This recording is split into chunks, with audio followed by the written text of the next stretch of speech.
మీరు ఒకప్పుడు అంటే మీ లాస్ట్ ఇంటర్వ్యూ మీరు చేసింది మీరు ఐపీఎస్ ఆఫీసర్గా that especially controversial interview Rajinikanth గారు చేశారు అప్పుడు. స్వారో సేమ్ అయిపోయింది. ప్రవీణ్ కుమార్ బ్రెయిన్ చైల్డ్ దాన్ని ఒక అద్భుతమైన ఒక వ్యవస్థగా నిర్మించి దళిత జాతి ఉద్ధరణ కోసం పేద దళితులని వాళ్ళని ప్రయోజకులు చేయటం కోసం మీరు దాన్ని కంకణం కట్టుకొని చాలా పెద్ద ఎత్తున దాన్ని మీరు ఆఫీసర్గా ఉండి నడిపి మీలో ఒక పరివర్తన చూసాం.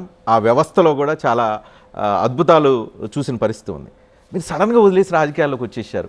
ఆ వ్యవస్థను ఇంకా వదిలేశారా? ఆ వ్యవస్థ ఇంకా బాగా నడుస్తుందండి. కాకపోతే అప్పుడున్నంత ఊపులో లేకపోయినప్పటికి కూడా ఇప్పటికి కూడా మీరు అట్లా మధ్యలో వదిలేయటం వల్ల దళిత జాతి ఎస్పెషల్లీ పేద వర్గాలకు ప్రయోజకులు అవుదాం అనుకునే వాళ్ళకి అన్యాయం చేసినట్టు కదా ఒక్కోసారి ఆ ఫీలింగ్ కలుగుతుంది. నేను హానెస్ట్గా చెప్తున్నాను మీకు. ఎందుకంటే సడన్గా రాజకీయాల్లోకి రావడం వల్ల ఈరోజు గురుకులాల్లో విషాహారం, మీరు అన్నారు ఇంతకుముందు మీరు ప్రభుత్వ ఉద్యోగుల్లో పూర్తిగా ఎంజాయ్ చేశారంటే నాకు బాగా అప్పుడప్పుడు బాధ కలిగించే అంశము, గుండెలు పిండేసే అంశం ఏంటంటే నేను గురుకులాల సెక్రటరీగా ఉన్నప్పుడు ఎన్నో గొప్ప అద్భుతాలు అప్పుడున్న ముఖ్యమంత్రి గారి సహకారంతో ఆయన మార్గదర్శనంలో ఏ ఆఫీసరు పోనంత లోతుగా విద్యార్థుల సమస్యల్లోకి వెళ్ళి వాళ్ళ జీవితాలు లక్షలాది మంది జీవితాలు బాగు చేసే అవకాశం తీసుకొని చాలా బాగా చేశాం.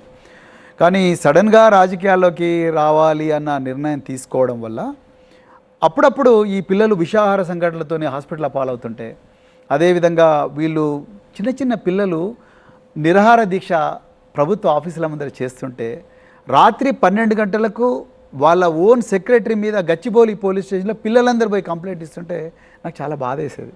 అరే వీళ్ళు డాక్టర్లు కావాల్సిన పిల్లలు, రేపు ఐఏఎస్ ఆఫీసర్లు కావాల్సిన పిల్లలు రాజకీయ అవకాశాల కోసం పిల్లల్ని మధ్యలో వదిలిపెట్టి వచ్చారని చెప్పి అనుకోకూడదు.